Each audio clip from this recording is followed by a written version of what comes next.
Kanakova, peta jalan hidup anak muda, roadmap for young people's life. Halo guys, jumpa lagi dengan Kanakova Money. Hari ini saya akan membahas sebuah topik yang bernama melek finansial atau lebih sering dikenal dengan financial literacy. Nah, mengapa harus melek finansial?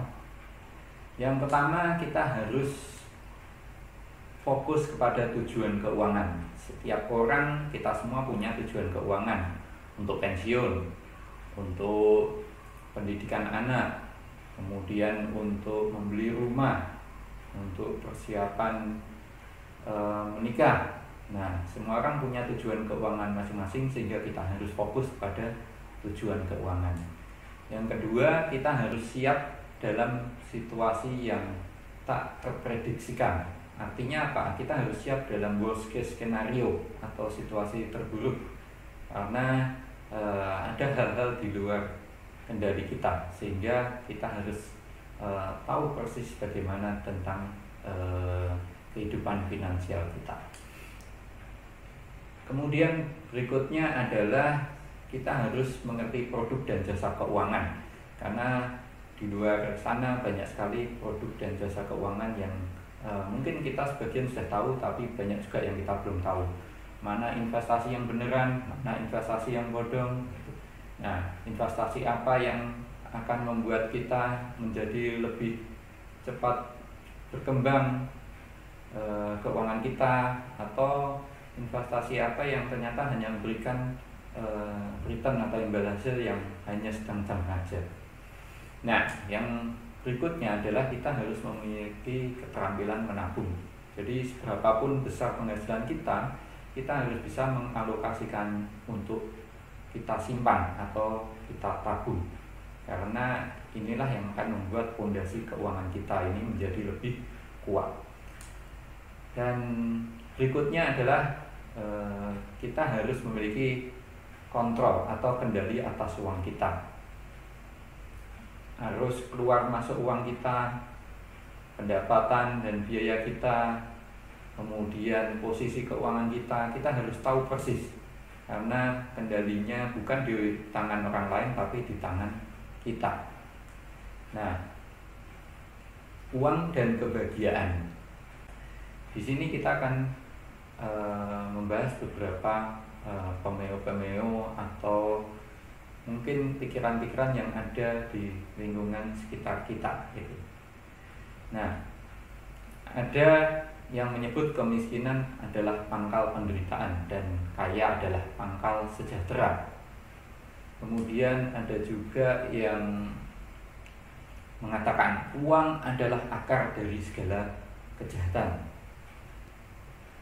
Nah, kemudian hemat pangkal kaya. Nah, ini banyak sekali beredar di kalangan masyarakat kita gitu. Kalau yang pertama, kemiskinan pangkal penderitaan dan kaya pangkal sejahtera, ya benar gitu ya. Karena kalau kita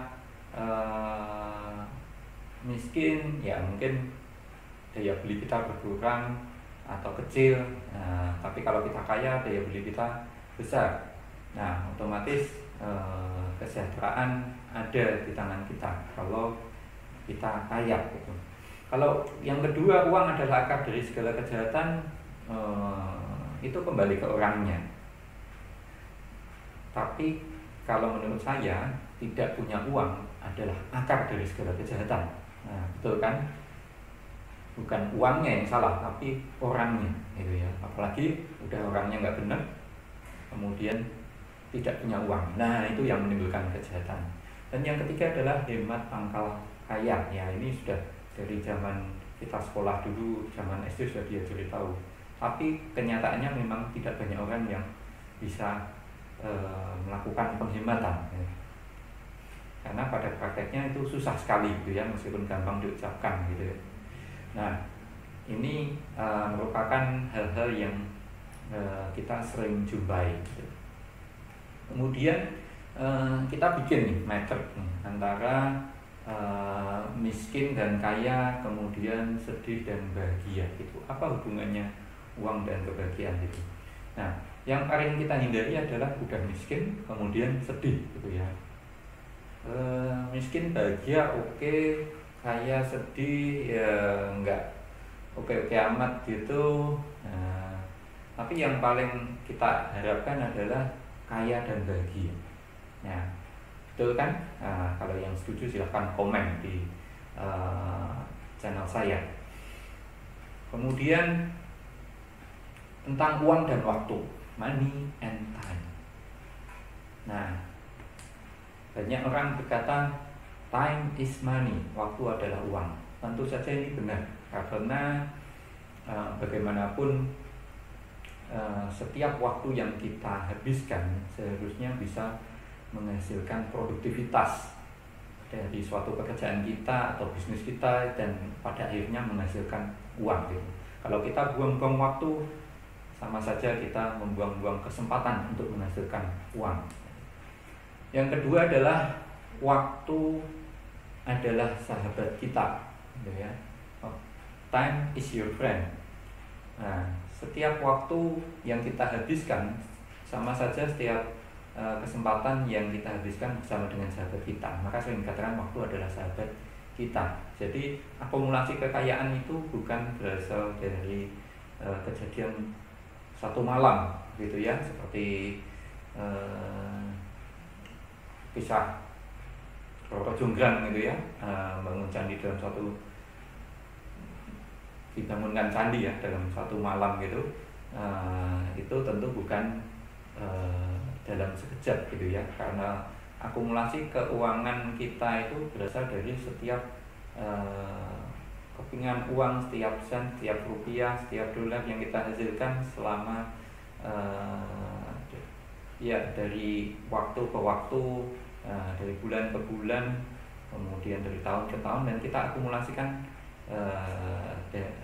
sehingga menghasilkan akumulasi uang dalam jumlah yang banyak. Kemudian kebiasaan menunda adalah musuh Anda. Jadi procrastination ini atau penundaan ini memang our enemy, jadi musuh kita gitu ya. Kalau kita sering menunda untuk menabung, Anda akan menunda juga untuk menjadi memiliki kesempatan uang yang untuk memiliki uang yang lebih banyak gitu ya. Jadi jangan menunda-nunda untuk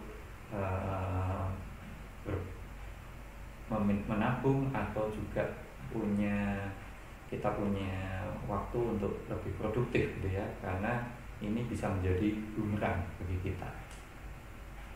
Kemudian yang kita inginkan antara time and money, uang dan waktu itu sebenarnya apa gitu ya. Kalau miskin kemudian sudah miskin, tidak punya waktu, dan miskin sibuk gitu. Nah, ini yang paling kita hindari gitu ya. Nah, kemudian tidak punya waktu,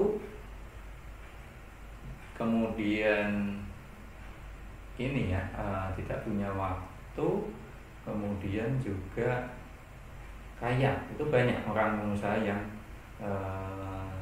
sibuk tapi dia kaya tapi nggak punya waktu untuk keluarga mungkin ya, bahkan untuk kehidupan pribadinya.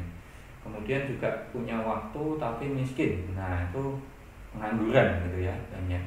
Tapi yang kita inginkan adalah kaya dan punya waktu. Nah, ini sesuatu yang tidak gampang gitu ya, tapi kita semuanya punya impian untuk punya waktu dan kaya. Nah, itu guys.